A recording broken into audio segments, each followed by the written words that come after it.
And now it's time to explain the target trace, the target shapes on the Minelab Manticore. I brought some items with me. Let's see how they plot up on the screen.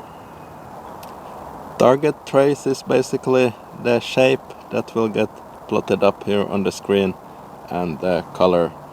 So as an example, let's take a tin soldier.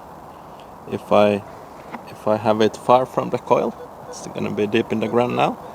You see the signal strength is weak, so the plot that we're getting is quite faded gray. While on the other hand, we bring this close to the coil, a strong signal, it's gonna be very dark, and it's gonna have a nice clear pattern there. And that's the signal strength.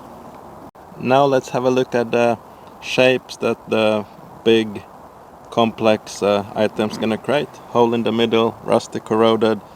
It's gonna create a clear shape up there to the right. So for example, this I wouldn't dig, would be a horseshoe, something similar. Let's try some shapes here. Let's do the little belt buckle, which is copper, and the screw. Let's start with the belt buckle.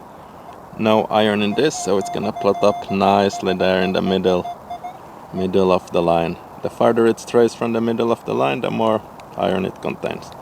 This belt buckle, no iron.